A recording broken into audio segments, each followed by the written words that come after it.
Peringatan, animasi ini dibuat dengan tujuan sharing pengalaman pribadi sang pengirim cerita. Dimohon untuk menghargai cerita tanpa menyudutkan beberapa pihak. Selamat menikmati.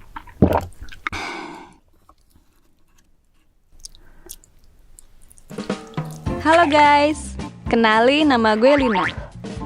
Gue adalah mahasiswi asal Yogyakarta yang saat ini sedang magang di salah satu perusahaan ternama di Jakarta. Yap, saat ini gue sedang merantau jadi anak ibu kota.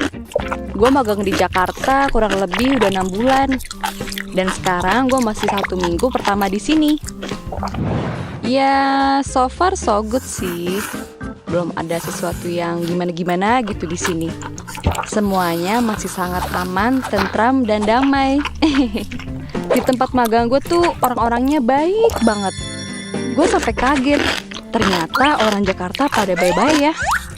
Apakah ini ilusi Genjutsu Uchiha Itachi? Oh, tentu saja tidak. Semuanya real. Kebaikan mereka tuh terasa banget sampai hati gue suka ngerasa nyes sendiri.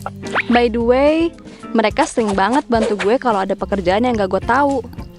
Mereka suka banget beliin gue makanan kalau gue harus lembur. Ya kali deh lembur gak ada asupannya. Mereka juga suka ajak gue makan siang bareng di kafe depan kantor.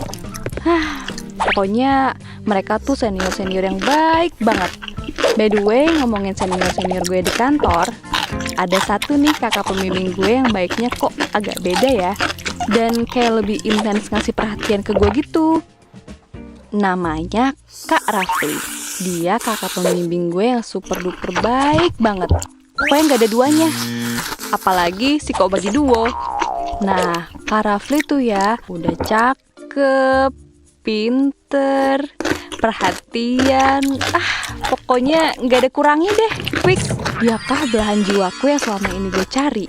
Saking perhatiannya, Kak Rafli ini udah kayak pacar gue rasanya. Setiap makan siang ditemenin, setiap lembur juga ditemenin. Alih-alih jaga-jaga kalau gue kesusahan.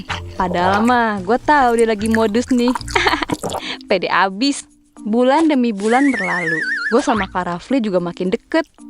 Sampai di bulan ketiga gue di sini, Kak Rafli nembak gue di kafe depan kantor sewaktu makan siang.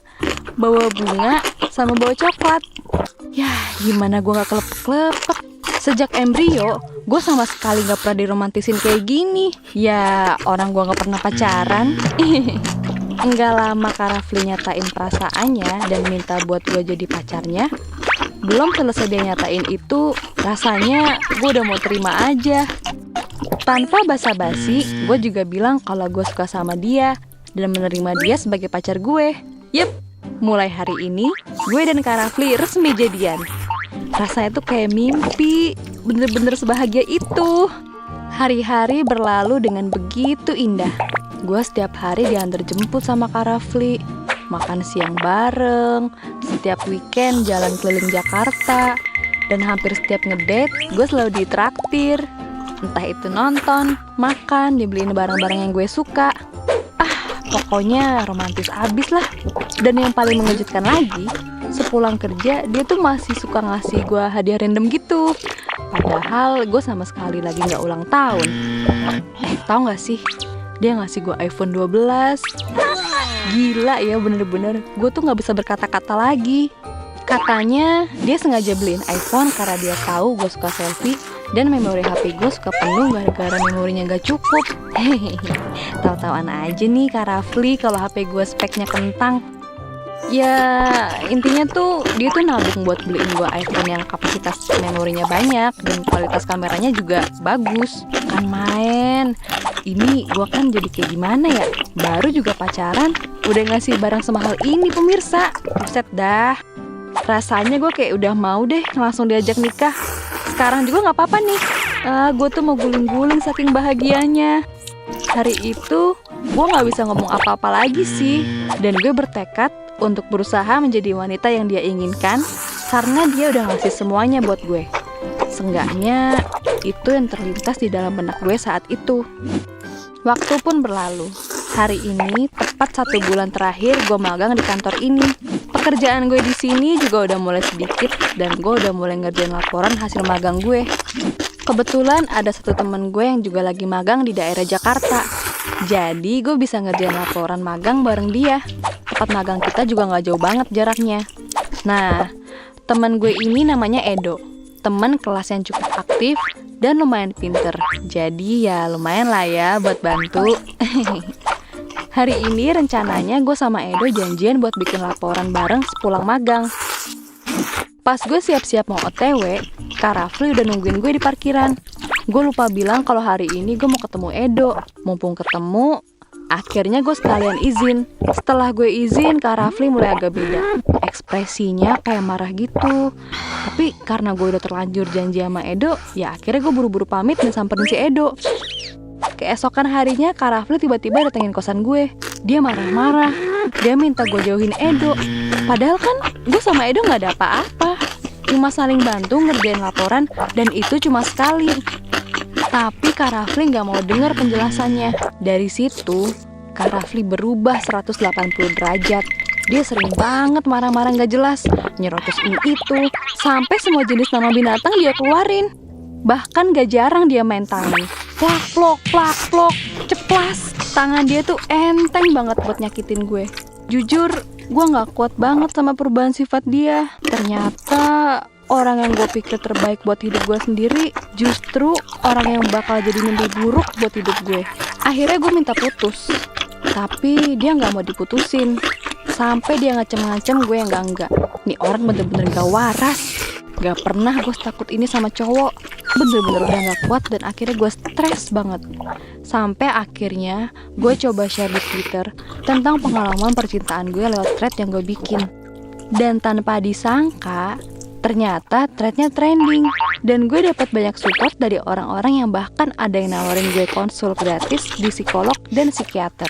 Sialnya, Kak Rafli tahu apa yang gue lakuin. Dia langsung ke kosan gue dan nampar gue sambil teriak kayak orang kesurupan. Dia lempar semua barang yang ada di kosan gue. Sampai-sampai dada gue sesek banget. Mau nangis, nggak bisa. Mau teriak, nggak ada tenaga. Dia coba tarik-tarik tangan gue. Terus gue refleks lempar iPhone yang dikasih dia. Gue lempar semua pemberian dari dia. Boneka, baju, termasuk iPhone itu. Tetangga kosan gue pada datang nyamperin. Sampai-sampai ibu kos datang teriak-teriak juga sambil nunjuk depan Kak Rafli. Heh, apaan nih ribut-ribut? Pergi sono lo, jangan ribut di sini. Dia langsung cabut. Mungkin suasana kosan yang rame bikin dia jadi malu. Setelah dia pergi, baru deh gue bisa nangis sampai lemes sejadi-jadinya. Seminggu setelah kejadian ini, gue baru ngeberaniin diri buat ke kantor lagi untuk ngurus laporan gue dan sekalian pamit. Semua senior di sana gak ada yang tahu tentang kejadian ini. Jadi gue mutusin buat buru-buru pamitan. Waktu gue jalan keluar, gue ngeliat Kak Rafli dari arah lobi. Refleks, gue langsung keluar cari jalan lain biar gak ketemu sama si brengsek itu. Akhirnya gue balik ke Yogyakarta bareng sama si Edo plus kondisi mental gue yang masih hancur lebur. Gue coba berobat dan gue coba konsultasi sama psikiater dulu dengan semua hal yang udah gue lakuin. Rasanya sakit banget, membekas banget apa yang udah dia lakuin ke gue, bener-bener buat gue trauma. Perlahan tapi pasti kondisi gue mulai membaik.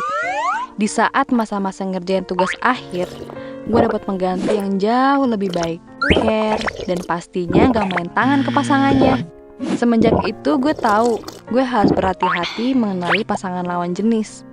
Walaupun cowok gue yang sekarang ini kurang romantis, setidaknya hubungan kami jauh lebih sehat. Dia ngasih vibe positif dalam hidup gue.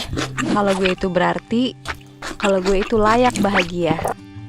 Buat kalian yang sekarang lagi ngerasain kekerasan dalam hubungan kalian, mending kalian buru-buru pergi ya. Jangan sampai kejadian ini juga menimpa kalian. Kalian berhak dicintai semua orang yang bener-bener care sama kalian. Karena orang yang care gak akan pernah main fisik.